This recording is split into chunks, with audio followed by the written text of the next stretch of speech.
Hello learners, how are you? It's fine.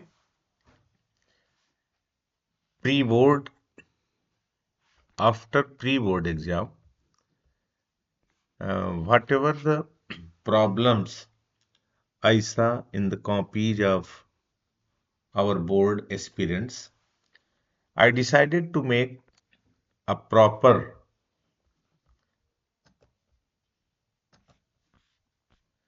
video ki how they would write their board copy. Dear students, this is the cover page. You will get OMR cover page, first page, and you have to write all these information in your board copy. For example, here you can see on the screen, your subject is English core, your subject code is 301, date, date and day will be mentioned that 12 March 2025 already I have written here, and then medium of question paper English. Then you will write code of question paper. Total question paper will be in three sets, and its code number and set number you have to write in the box. Then the other things, physical, physically disabilities, yes or no, you have to write here as per your category. Code of disabilities that should be mentioned here. Whether writer provided, yes or no. And whether writer provided, it is in the case of visually challenged candidates.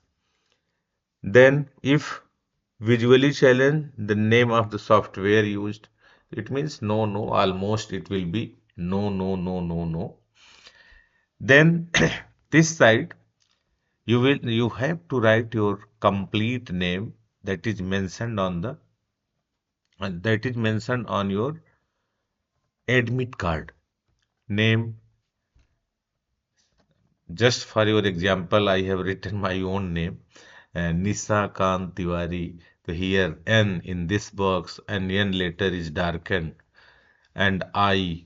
So I, it means whatever letter you will write in the box, you have to make a proper circle darken in the given bubbles.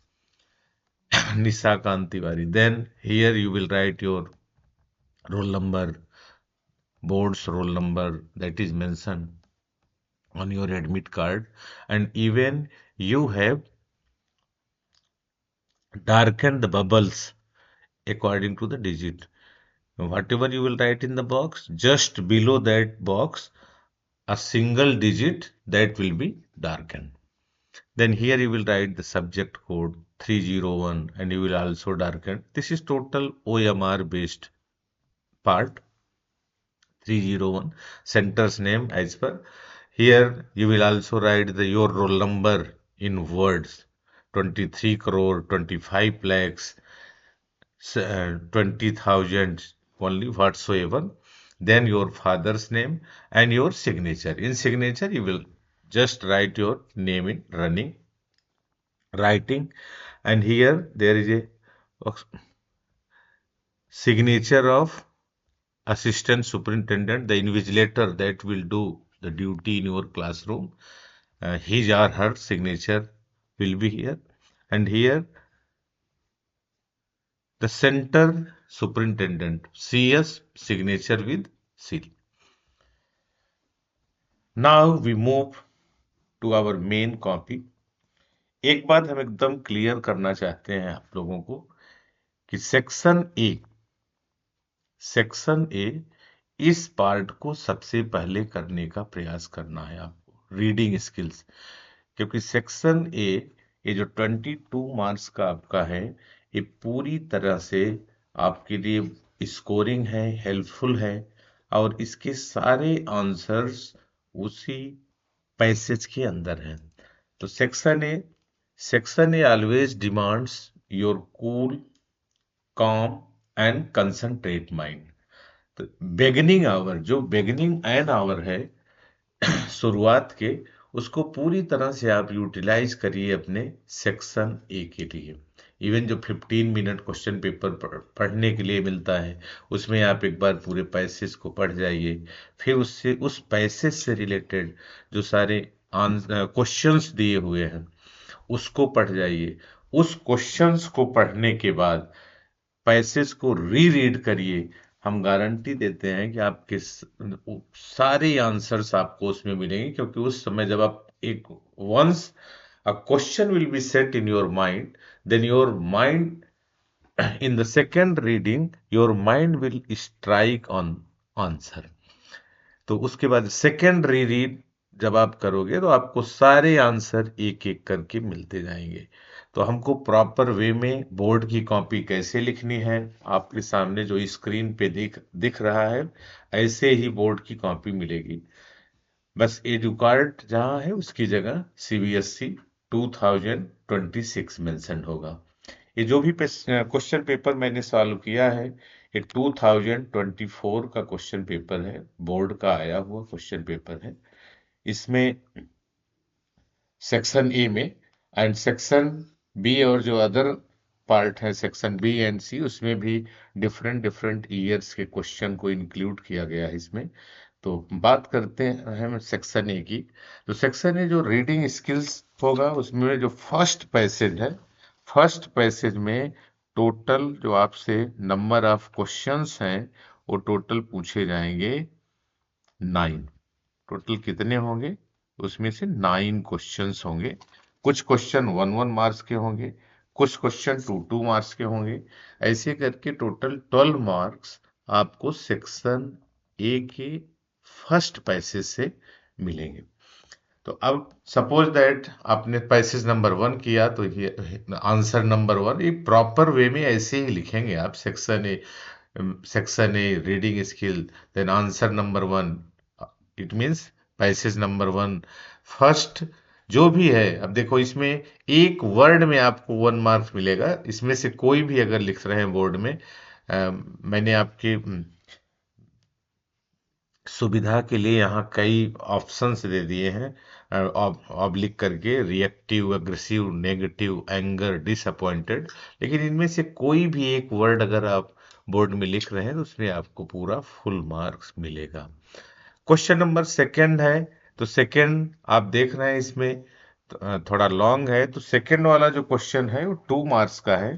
और at least अगर 2 marks के question है तो उसमें जो word limit है वो भी 30 to 40 वर्ड्स ऑलरेडी दिया रहता है बोर्ड में कि you have to write the answer in 30 to 40 words, explain in about 40 words. तो अब यहाँ देखिए मैंने जो भी बनाया है, जैसे 2 मार्क्स आपको लेना है तो 2 पॉइंट्स आपके मिलने चाहिए, इनमें से वो पॉइंट्स होने चाहिए। जैसे कोई भी क्वेश्चन है तो उसमें व्हेन और हाउ करके, अभी क्वेश्चन के ये डिपेंड करता है क्वेश्चन के कैटेगरी के ऊपर, किस टाइप का वैसे क्वेश्चन पूछता है। फिर आप थर्ड में जाएंगे तो ये आपका MCQ टाइप क्वेश्चन है। तो MCQ में डियर स्टूडेंट प्रॉपर वे में हमको MCQ में ABCD में से क्या सही है, तो उसको ऐसे ही नहीं लिख के छोड़ देना है D। अब देखिए इसमें वैल्यूज एंड इमोशंस, ये आंसर सही था। अब 2024 का क्वेश्चन पेपर अपने सामने रखिएगा, फिर इस कॉपी को स्क्रीन पे लीजिएगा, एवरीथिंग विल बी क्लियर। तो वैल्यूज एंड इमोशंस हैं। फिर क्वेश्चन नंबर 4, ये फिर आपका 2 मार्क्स का है। तो देखिए क्वेश्चन नंबर 4 2 मार्क्स है, 30 to 40 वर्ड्स। इसको लॉन्ग देखिए पॉइंट वाइज मैंने बनाया है। अब इनमें से बोर्ड कहता है as per the marking scheme of the board, इनमें से कोई 2-3 पॉइंट अगर मिलते हैं तो एग्जामिनर आपको फुल मार्क्स देता है। और उसी जो की वर्ड्स मिलते हैं, जो आपको 2-3 इंपॉर्टेंट पॉइंट्स हैं, उसी को इलोबोरेट करके थोड़ा उसको जो है एक्सप्लेन वे में लिख के 2 मार्क्स आप उसको 30 to 40 जो वर्ड लिमिट है उसको भी आसानी से पूरा कर सकते हैं। फिर इसी में देखिए क्वेश्चन नंबर 5 है, 5 भी 2 मार्क्स का है। स्क्रीन पे देखिए आप क्वेश्चन नंबर पैसेज 1 का जो क्वेश्चन नंबर 5 है। अब इसमें देखिए पूरा मैंने पॉइंट वाइज बनाया है। Parents look for every opportunity to energize the positive, 1 2 3 points इधर दिए हमने, फिर एक कोट्स लाइक 3 पॉइंट्स इधर हैं। तो अगर इन सबको मिलाएंगे अब तो 30 to 40 वर्ड्स भी हो गया। अब आपका आंसर एकदम टू द पॉइंट हो गया। आंसर हमें टू द पॉइंट ही लिखने हैं। ध्यान रखना है हमें कि कभी भी आप किसी पैसेज के पैराग्राफ को कॉपी करते हैं तो कॉपी करने के मार्क्स नहीं मिलते। आपको हमेशा जो भी मार्क्स मिलेंगे आंसर को टू द पॉइंट लिखने के लिए मिलेंगे। फिर 6 है, 6 क्वेश्चन है, तो 6 क्वेश्चन भी यहाँ 2 मार्क्स का है और इसमें इसीलिए इसको पॉइंट्स में लिखे गए हैं। आप देख सकते हैं 1 2 3, यहाँ 4 पॉइंट्स हैं, 1 2 3 4। फिर हम बात करते हैं क्वेश्चन नंबर 7 की। तो क्वेश्चन नंबर 7, एक जो क्वेश्चन नंबर 7 है ये एमसीक्यू टाइप है। एमसीक्यू टाइप, तो देखिए इसमें आंसर बी है, तो मैंने बी लिख के ही नहीं छोड़ दिया है। अगर बी है तो बी में क्या होगा पूरा अगर आप लिखते हैं तो एक अच्छा इंप्रेशन होता है, जो एग्जामिनर आपकी कॉपी चेक करेगा उसके लिए, और एक अच्छा लगता है, ये प्रॉपर वे है आंसर लिखने का। क्वेश्चन नंबर 8 है, ये भी एमसीक्यू टाइप है। आप देख सकते हैं इसमें आंसर बी सही था, तो मैंने बी लिख के ही नहीं छोड़ा। बी में क्या, टू स्टॉप क्रिटिसाइजिंग, क्योंकि कभी मिलते जुलते दे देते हैं वो तो थोड़ा कंफ्यूजन होती है। तो वहां अगर आप क्लियर अपना रखेंगे तो स्टॉप क्रिटिसाइजिंग तो ज्यादा अच्छा है। 9 में दो दो ऑप्शन सही हैं, उसमें बी और सी दोनों ऑप्शन सही हैं। मैंने यहाँ दोनों मेंशन कर दिया है। बहरहाल बोर्ड में अगर ऐसी कंडीशन आती है कि दोनों ऑप्शन सही हैं तो अगर कोई एक भी आप लिखेंगे तो आपको पूरा फुल मार्क्स मिलेगा, उसको लेके पैनिक होने की जरूरत नहीं है। फिर बात करते हैं हम पैसेज 2 की। तो पैसेज 2 को भी ऐसे 20 में हम पैसेज 20 में यहाँ पैसेज 2 लिख देंगे ब्लैक से या ब्लू, ब्लू से, royal blue colour, black colour आप यूज कर सकते हो वहाँ। तो ये पैसेज 2 वहाँ लिख देंगे हम। फिर अब पैसेज 2 का जैसे फर्स्ट क्वेश्चन है, तो फर्स्ट का suppose that B answer, first का बी आंसर सही है, तो बी सही है। देखिए बी में क्या है, इफिशियंसी ऑफ द एम्प्लॉइज, ए है प्रॉपर वे। इस कॉपी को स्क्रीन पे डिमॉन्स्ट्रेट करने के पीछे बस मेरा एक ही एम है कि how to write the correct answer in your board copy. इसीलिए मैंने बोर्ड कॉपी का का पूरी तरह एक फॉर्मेट लिया है, डमी बोर्ड कॉपी ली है, और उसमें खुद अपनी हैंड राइटिंग में एक एक चीज को लिख करके दिखाया है कि जिससे आपको कहीं कोई दिक्कत ना हो। सेकंड का जैसे सी है, तो सी में बिल्डिंग एंटरटेनमेंट। फिर उसके बाद थर्ड है कि एज पर द सर्वे। अभी थर्ड क्वेश्चन है, अगर आपको एक लाइन से ज्यादा दिख रहा है 2 लाइन से तो ये समझिए कि ये जरूर 2 मार्क्स का क्वेश्चन है। इसमें ये पॉइंट्स देखता है board as per the marking scheme. Examiner जो है जब भी चेक करेगा तो बोर्ड की मार्किंग स्कीम के अकॉर्डिंग चेक करेगा। उसमें कुछ की वर्ड्स दे दिए जाते हैं और उसी की वर्ड्स जैसे ही आपके आंसर में मिलता है आपको तब फुल मार्क्स मिल जाते हैं। क्वेश्चन नंबर 4 है not to go back to work. तो ये 1 मार्क के हैं, इसको हम एटलीस्ट 1 लाइन में कंप्लीट करेंगे। ध्यान रखना अननेसेसरली हमको चीजों को नहीं लिखना है। 1 मार्क आपको एक 1 वर्ड पे भी मिल जाएंगे, कभी कभी 1 या 2 लाइन लिखोगे तब भी मिलेंगे। ये जरूरी नहीं कि उसको 4 5 6 लाइन्स में लिखो, that would be the wastage of time and wastage of paper only. देखो 6 क्वेश्चन है, इसमें ट्रू और फॉल्स टाइप के हैं, तो फॉल्स था जो स्टेटमेंट है हमने यहाँ फॉल्स लिख दिया। 7 क्वेश्चन ए 2 मार्क्स का है। अब 2 मार्क्स का क्वेश्चन था तो इसमें देखिए हमने पॉइंट में 1 2 3 पॉइंट इसमें दे दिए। 8 क्वेश्चन है, तो देखिए इसमें भी हमने पॉइंट में लिख दिया। 8 क्वेश्चन हमारा 1 मार्क का था, तो ये 2 पॉइंट्स लिखने पे वो पूरे 1 मार्क मिल जाएंगे।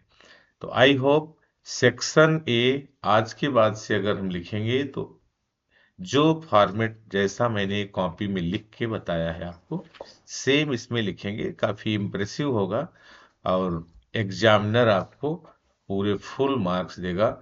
और ध्यान रखिएगा, सेक्शन ए में अगर आप आउट ऑफ 22 इवन 20 तक स्कोर कर ले जाते हैं तो 90 प्लस जाने से आपको कोई रोक नहीं सकता। फिर बात करते हैं पेपर के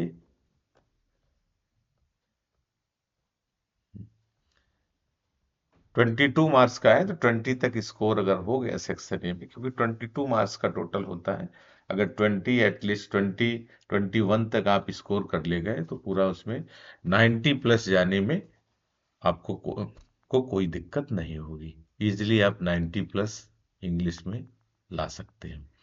फिर बात करते हैं हम सेक्शन बी की, तो क्रिएटिव राइटिंग स्किल्स। तो creative writing skills already board ने लिखा है, क्रिएटिव राइटिंग स्किल्स, तो your creativity will be checked here.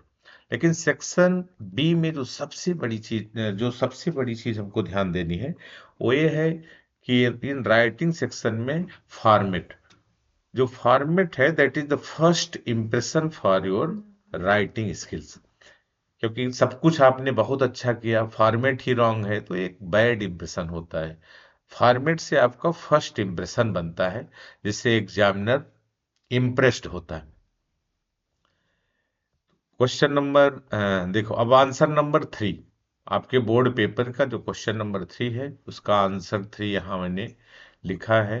Question के लिए आप 2024 का बोर्ड का क्वेश्चन पेपर देखेंगे तो वहाँ आए हुए क्वेश्चन हैं। फिर नोटिस राइटिंग है। अब नोटिस राइटिंग में देखिए, ये है फॉर्मेट। सबसे पहले हमने क्या किया है, DPS public school Ahmedabad Gujarat, ये क्या हुआ, नेम ऑफ द इंस्टीट्यूशन। फिर नंबर 2 पे आता है वर्ड नोटिस। तो इस नोटिस वर्ड को हमें किस में लिखना है, कैपिटल में। फिर नंबर 3 पे बात करें तो डेट, चूंकि ये 5 जनवरी 2026 को मैंने कॉपी लिखी थी तो मैंने 5 जनवरी 2026 मेंशन कर दिया है। और सेम ऐसे ही आपको लिखना है। डेट का जो फॉर्मेट है वो या तो आप 5 जनवरी 2026 ऐसे लिखिए, या फिर आप 5 जनवरी 2020 5 ऑफ जनवरी 2026 मेंशन कर सकते हैं। उसके बाद फिर है आपका टॉपिक, सब्जेक्ट, आखिर किस टॉपिक पे, किस सब्जेक्ट पे नोटिस लिखी जा रही है। तो ये प्रॉपर आपका मिड में होना चाहिए, देख रहे हैं कॉपी में ऐसे ही। As it is dear students, as you are watching on the screen, the same thing you will apply during the board exam. फिर ये आपका टॉपिक हो गया। टॉपिक को अंडरलाइन करना है, सब्जेक्ट, टॉपिक जिस सब्जेक्ट पे आप यहाँ नोटिस लिखने जा रहे हैं उसको प्रॉपर वे में ऐसे अंडरलाइन करेंगे। अब बात करते हैं हम कंटेंट की। तो हमारा जो कंटेंट है नोटिस के लिए 50 words, board has already decided for 50 words, और 50 वर्ड्स के लिए आपको मिलना कितना है, 4 मार्क्स। अब बोर्ड की अगर हम मार्किंग स्कीम की बात करें तो 1 मार्क तो आपको फॉर्मेट के लिए मिलेगा। फॉर्मेट क्या है, name of the institution, word notice, date, and then this subject और टॉपिक टाइटल। फिर उसके बाद कंटेंट, कंटेंट के बाद फिर बात आती है वो सिग्नेचर की, सिग्नेचर के बाद फिर है डेजिग्नेशन। ये सब क्वेश्चन पेपर में डेजिग्नेशन दिया रहेगा। तो आपके कंटेंट की अगर बात करें तो कंटेंट जैसे कोई भी नोटिस आप लिख रहे हैं, अब जैसे एजुकेशनल नोटिस है, एजुकेशनल इंस्टीट्यूशन के लिए लिखिए तो all the students are hereby inform that, तो ये लाइन कॉमन हो जाती है। या फिर it is hereby to inform all the members of this institution, all the students of this that. फिर दैट के बाद आप अपने उस पे आ जाएंगे कि for which purpose you are writing the notice. तो a cultural evening is being organized by our school on 26 January 2026 at 5 p.m. आपको प्रॉपर डेट, टाइम, वेन्यू, ये तीनों चीज मेंशन करना है, स्पेशली रिगार्डिंग एनी इवेंट और प्रोग्राम और cultural activities. तो क्या लिखना है? Date, time and venue. Venue देखिए school auditorium, that is the venue. To collect fund, फिर आप दिखाएंगे purpose, for which purpose this meeting और this event is is to be organized. So to collect funds for the slum children, Honorable Education Minister has consented to be the chief guest. Students are requested to participate wholeheartedly for a noble cause to make the program a great success. 50 words हो गया है, 50 words ही लिखना है, एकदम to the point. Word limit को अगर थोड़ा एक्सीड भी कर ले, मैं सपोज दैट अगर 60 वर्ड में भी हो गया तो उसके लिए आपको पेनलाइज नहीं किया जाएगा, उसके लिए कोई मार्क्स होगा डिडक्शन नहीं होगा। फिर दूसरी नोटिस, मैंने इस पेपर में जैसे ऑप्शन था ओ आर करके, तो मैंने दोनों क्वेश्चन को सॉल्व कर दिया है। तो इसमें बी है, अब B goodwill public school, Morris Nagar, Delhi, इस नोटिस है। तो इसमें देख सकते हैं इंटरनेशनल बुक फेयर से रिलेटेड नोटिस है। All the students are hereby inform that an international book fair is being held at Pragati Maidan. आप देख सकते हैं स्क्रीन पे। बस हमें आपको बस ये बताना है कि आपका कंटेंट कैसा हो, फॉर्मेट कैसा हो। फॉर्मेट में बस इन चीजों का ध्यान रखना है, name of the organisation, institution, firm, then word notice, then here date and here subject और टॉपिक ऑफ योर नोटिस। फिर बात करते हैं हम इनविटेशन की। इनविटेशन नंबर 4 पे आपके बोर्ड में क्वेश्चन नंबर जो 4 होगा वो इनविटेशन से रिलेटेड होगा। And there will be two types of questions in your board exam. The first question, that will be the drafting of invitation, and that drafting of invitation that may be in the card for that may be asked in the card format or in the letter format. Or second question, that will be related to the replies of invitation, and replies of invitation देखिए दो ही चीज होगी। किसी ने आपको invite किया तो whether you accept the invitation और यू डिक्लाइन द इनविटेशन। तो एक यहाँ अच्छा सा फॉर्मेट मैंने यहाँ दिया है एग्जाम्पल एक्सेप्टेंस का। किसी ने आपको इनवाइट किया और अपने घर पे, अपने किसी इवेंट या प्रोग्राम में, तो आपने उसको एक्सेप्ट कर लिया। तो जो रिप्लाई ऑफ एक्सेप्टेंस है उसको कैसे लिखेंगे? अगर आपके किसी फ्रेंड ने किया है, आपने कोई इनफॉर्मल इनविटेशन मिला है किसी फ्रेंड के द्वारा, रिलेटिव के द्वारा या फिर अपने ब्लड रिलेशन में, तो उसके लिए ये फॉर्मेट है। सबसे पहले सेंडर्स एड्रेस लिखेंगे हम, फिर उसके बाद एकदम इनफॉर्मल लेटर वाला फॉर्मेट, फिर हम यहाँ डेट मेंशन करेंगे, एक लाइन गैप करके फिर डेट, डेट के बाद फिर एक लाइन का गैप होगा यहाँ, और डायरेक्टली हम लिखेंगे कि डियर विजय। अगर और कोई इनवाइट कर रहा है, dear uncle, dear grandpa, grandmother, whatsoever. तो it is a great pleasure to receive the kind invitation to attend your admission and a grand celebration party। तो ये देखिए जो बिगनिंग टू लाइंस हैं, ये पूरी तरह कॉमन है एक्सेप्टेंस के केस में। It is a great pleasure to receive the kind invitation to attend your admission and a great grand celebration party at your residence on Wednesday 14 January 2026। ये पूरी इसको पूरा क्लियरली लिखेंगे, आप मेंशन करेंगे। फिर I am extremely grateful and very happy to hear that you have got admission in such a prestigious management institute. It is a wonderful occasion, and I will be there by 5 p.m. as per the invitation. See you soon, and yours lovingly, yours, अब friend का था, यहाँ yours lovingly कर दिया हमने। मान लीजिए किसी रिलेटिव को या अपने से जो बड़े हैं या किसी फैमिली मेंबर को लिख रहे हैं तो फिर यहाँ योर्स अफेक्शनेटली भी लिख सकते हैं, योर्स अफेक्शनेटली। एक चीज हमें हमेशा ध्यान रखना है, योर्स के केस में कोई कंफ्यूजन नहीं होनी चाहिए। कहीं कहीं योर्स आर और एस के बीच में यहाँ एक एपोस्ट्रॉफी लगा देते हैं, एपोस्ट्रॉफी एस, तो एपोस्ट्रॉफी एस नहीं यूज करना है हमें, हमेशा yours, yours lovingly, yours sincerely, yours faithfully. फिर इनविटेशन, दूसरा जो था वो इनविटेशन था, लेकिन इनविटेशन किसमें करना, लेटर फॉर्मेट में, लेटर फॉर्मेट में लिखना था। तो लेटर फॉर्मेट का इनविटेशन है, आप देख सकते हैं यहाँ सबसे पहले सेंडर्स एड्रेस हो गया, फिर डेट आया, फिर एक लाइन छोड़ के फिर यहाँ रिसीवर्स डेजिग्नेशन, तो रिसीवर्स डेजिग्नेशन द डायरेक्टर है, और एड्रेस हो गया Delhi school of art new Delhi. फिर हम बात करेंगे सब्जेक्ट की, सब्जेक्ट है an invitation as the keynote speaker. तो dear students, we can see here the format of invitation in letter format.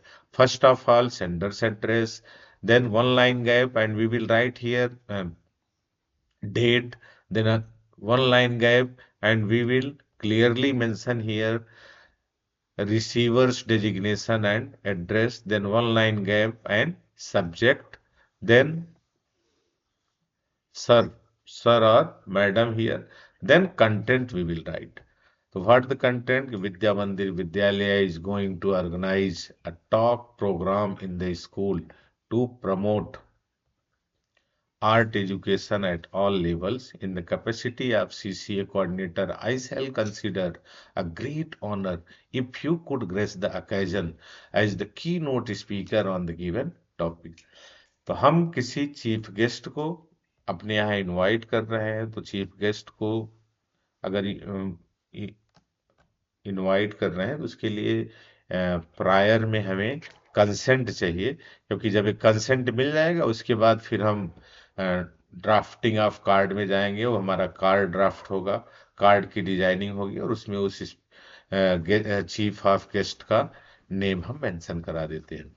फिर the programme is scheduled on 14 January 2026 from 10:30 AM to 1:30 PM. Looking forward to your gracious presence on the occasion. Yours sincerely, Vimal Gupta, CCA coordinator. This name and designation will be already given in your question paper.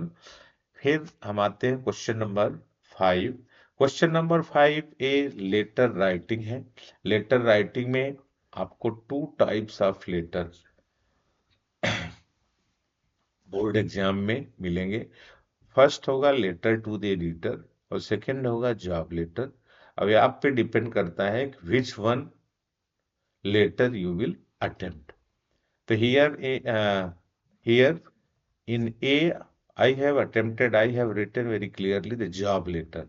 तो job letter में, job letter के format का, उसके example का already एक video हमारे इस channel पे पड़ा हुआ है, उसको विजिट कर लीजिएगा। दोनों जॉब लेटर है और लेटर टू द एडिटर है।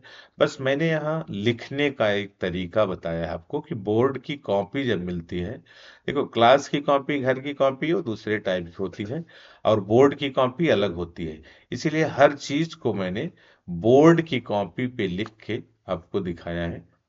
हालांकि ये डमी कॉपी है बोर्ड की, लेकिन वहां ऐसे ही कॉपी मिलेगी, सेम इसी फॉर्मेट पे इसी ढंग की कॉपी मिलेगी। तो यहाँ आपका सेंडर्स एड्रेस हो गया, फिर डेट हो गई, फिर यहाँ रिसीवर्स डेजिग्नेशन एंड एड्रेस, फिर उसके बाद एक लाइन छोड़ के अब यहाँ जगह ही हो गई, अगले पेज में जाना पड़ा, सब्जेक्ट मेंशन करेंगे और सब्जेक्ट में एकदम क्लियरली किया N application for the post of. इतना तो कॉमन है, किसी भी जॉब लेटर में जो सब्जेक्ट लिखेंगे an application for the post of, अब ऑफ के बाद whatsoever given in the question, जिस भी पोस्ट के लिए हो तो उसको क्लियरली यहाँ मेंशन करेंगे। अब इसमें पीजीटी पॉलिटिकल साइंस की पोस्ट थी। फिर अब आप यहाँ आते हैं हम सर, सर अब सर में हाँ देखिए, आई एम, हाँ सर, then I am writing with reference, I am writing with reference to your advertisement published इन।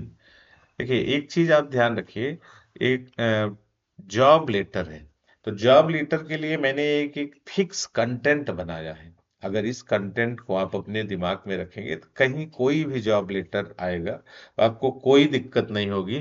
केवल आपको चेंज क्या करने हैं, न्यूज़पेपर का नेम चेंज होगा, फिर यहाँ जो है उसका डेट चेंज होगा, और किस पोस्ट के लिए है that will be based on the question. अब यहाँ पीजीटी पॉलिटिकल साइंस था तो इसको मेंशन कर दिया हमने, जो भी पोस्ट रहेगी, बाकी सारी चीजें कॉमन रहेगी। इन योर रिप्यूटेड इंस्टीट्यूशन एक कॉमन रहेगा, I wish to offer my candidature for the same, I would assure you that if an opportunity, एक कॉमन लाइन्स है।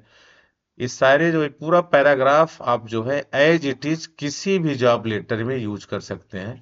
आई would assure you that if an opportunity is given to me to serve to serve in your prestigious organization, I would discharge my duties to my utmost ability and sincerity and spare no efforts to give entire satisfaction to you and your organization। ये पूरा paragraph आपका ये जो second वाला है एक common है, ये किसी भी जॉब लेटर में यूज किया जा सकता है। तो as regards my educational qualification and experiences, I am enclosing here with a copy of my biodata for your kind perusal. I am looking forward to a I am looking forward to a positive response from your end। फिर एक line यहाँ gap करके thanking you, फिर एक line gap करके हम लिखेंगे yours sincerely and name. ये क्वेश्चन पेपर में दिया होगा, तो सिग्नेचर और नेम लिखते हैं तो सिग्नेचर में उसी जो क्वेश्चन पेपर में नेम दिया रहेगा उसी को रनिंग राइटिंग में लिख देंगे, फिर हम नेम को बोल्ड लेटर में कैपिटल लेटर में नीचे ही मेंशन कर देंगे। अब enclose the biodata, biodata resume, इनमें हमको नेम, ये जो हमारे 9 टू टोटल इसमें 13 पॉइंट्स हैं, ये 13 points always we will keep in your mind while we make a biodata resume और सीवी। तो ये 13 में फर्स्ट है name, then second father's name, third is gender, fourth is marital status, then fifth is date of birth, six is six is address, seven is contact number. Contact number बहुत जरूरी है, और आज की डेट में email, ये digital world चल रहा है तो बिना ईमेल के कुछ नहीं, ईमेल भी मेंशन करना है। 9 नंबर एजुकेशनल क्वालिफिकेशन, नाइन्थ पे एजुकेशनल क्वालिफिकेशन। एजुकेशनल क्वालिफिकेशन में जो बोर्ड कहता है वो ये फॉर्मेट होना चाहिए, ये प्रॉपर एक टेबल बना के, यहाँ सीरियल नंबर है, यहाँ एक नेम ऑफ द एग्जाम है, ये बोर्ड यूनिवर्सिटी और इंस्टीट्यूशन है, फिर किस ईयर में पास किए हैं हम, क्या परसेंटेज और सीजीपीए है। आज सीजीपीए और सेमेस्टर सिस्टम चलने लगा तो यहाँ परसेंटेज सीजीपीए जो भी रिक्वायर्ड हो। फिर उसके बाद थर्ड ग्रेजुएशन, पीजी। फिर हम बात करते हैं वर्क एक्सपीरियंस की। वर्क एक्सपीरियंस में मिनिमम 2-3 इयर्स का वर्क एक्सपीरियंस दिखाना जरूरी है। फिर 11 नंबर पे आती है स्किल्स, और स्किल्स में अपनी 2-3 स्किल्स जो भी है, जैसे अब कम्युनिकेशन एंड प्रेजेंटेशन स्किल्स है, टाइम एंड स्ट्रेस मैनेजमेंट, तो जो भी हमारी स्किल्स हैं वो लाइफ स्किल्स हो सकती हैं, सोशल स्किल्स हो सकती हैं, एजुकेशनल स्किल्स होती हैं, तो whatsoever we will clearly mention here. Then 12 number language known, Hindi, English, Marathi, Punjabi, Tamil, जो भी है क्वेश्चन पे डिपेंड करेगा। फिर किस रीजन पे और किस एरिया, किस स्टेट के लिए वैकेंसी है। और फिर रेफरेंसेज, जो लास्ट वन रहेगा रेफरेंसेज रहेगा। इसमें रेफरेंसेज में जो 2 पर्सन्स के नेम लिखने होंगे हमें, और ये 2 पर्सन्स अपनी फील्ड के हों, एजुकेटर हों और रेप्यूटेड हों, रेपुटेशन वाले, तो उनका नेम और उनका कॉन्टेक्ट नंबर मेंशन करना जरूरी है बायोडेटा में। फिर इधर डेट, प्लेस, और इस साइड हम अपना सिग्नेचर कर देंगे, नेम लिख देंगे। So section A and section B, I think there should be no any problem in these two sections. Section A, it carries 22 marks and section B, it carries 18 marks, total 40 marks completed. In the next video, we will discuss about section C. And in that video, I will tell you in detail how to write short type answer, extract based answer, long answer type question, everything. Thank you for watching this video. Thanks a lot. Have a nice day.